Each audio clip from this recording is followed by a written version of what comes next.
నమో భగవతే వాసుదేవాయ. ఓం నమః శివాయ.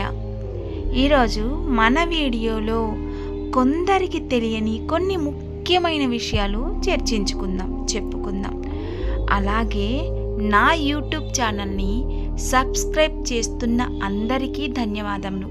ఎవరైనా సబ్స్క్రైబ్ చేసుకోకపోతే తప్పకుండా సబ్స్క్రైబ్ చేసుకోండి. నా యొక్క ప్రతి వీడియో మీ దాకా చేరుతుంది.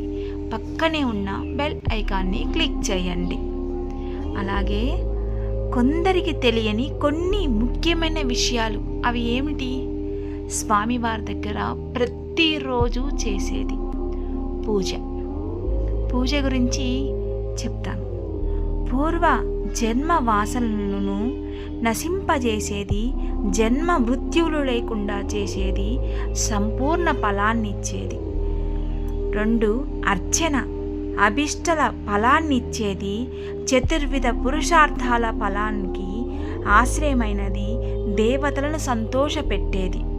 3వది జపం అనేక జన్మలు చేసిన పాపాన్ని పోగొట్టేది, పరదేవతను సాక్షాత్కరింపజేసేది జపం. ఇది జీవుణ్ణి దేవుణ్ణి చేస్తుంది. స్తోత్రము నెమ్మదిగా మనస్సుకి ఆనందాన్ని కలిగించేది, సాధకుని తరింపజేసేది స్తోత్రం. ధ్యానం ఇంద్రియ సంతాపాన్ని మనస్సులో నియమింపజేసేది.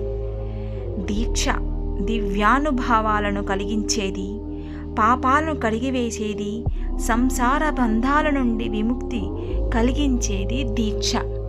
అభిషేకం చేయిస్తే సకల శుభాలు కలుగుతాయి. అభిషేకం అహంకారాన్ని పోగొట్టి పరతత్వాన్ని అందిస్తుంది. మంత్రం తత్వంపై మననం చేయడం వల్ల భయాల నుండి రక్షించేది మంత్రం. అఖండ శక్తినిస్తుంది. ఆసనం ఆత్మశుద్ధి కలిగించేది, రోగాలను పోగొట్టేది, కొత్త సిద్ధిని లేదా నవసిద్ధులను కలిగించేది ఆసనం. తర్పణం పరివారంతో కూడిన పరతత్వాన్ని, కొత్త ఆనందాన్ని కలిగించేది. గంధంలో సర్వ దేవతలు కొలువై ఉన్నారు. మేము కూడా మీ పూజలో ఉండేలా వరమివ్వు తల్లి అని దేవతలంతా అమ్మవారిని కోరారు. అప్పుడు అమ్మవారు మీరు గంధంలో కొలువై ఉందురుగాక అని వరం ఇచ్చారు. అప్పటి నుండి గంధానికి పూజలో ఉన్నత స్థానం లభించింది. అక్షింతలు కల్మషాలు పోగొట్టడానికి వల్ల తత్పదార్థం తదన్మతి కలిగించేది. పసుపు, కుంకుమ, నూకలు, విరిగిన బియ్యం లేని మంచి బియ్యం కలిపి చేయాలి. పుష్పం పుణ్యాన్ని వృద్ధి చేసి పాపాన్ని పోగొట్టేది, మంచి బుద్ధిని ఇచ్చేది. అలాగే ముండ్లు కలిగిన పువ్వులు వాడితే కష్టాలు వస్తాయి. మంచి సువాసన కలిగిన పువ్వులు వాడితే శుభం కలుగుతుంది.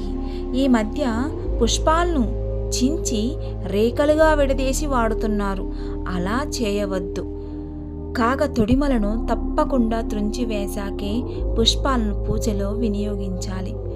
ధూపం చెడు వాసన వల్ల వచ్చు అనేక దోషాలను పోగొట్టేది, పరమానందాన్ని ప్రసాదించేది. ధూపం ద్వారా చాలా మంచి జరుగుతుంది.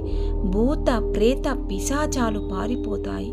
దీపం సుదీర్ఘమైన అజ్ఞానాన్ని పోగొట్టేది, అహంకారం లేకుండా చేసేది, పరతత్వాన్ని ప్రకాశింపజేసేది ఈ దీపం. అలాగే దీపం చాలా ముఖ్యమైన పాత్ర వహిస్తుంది.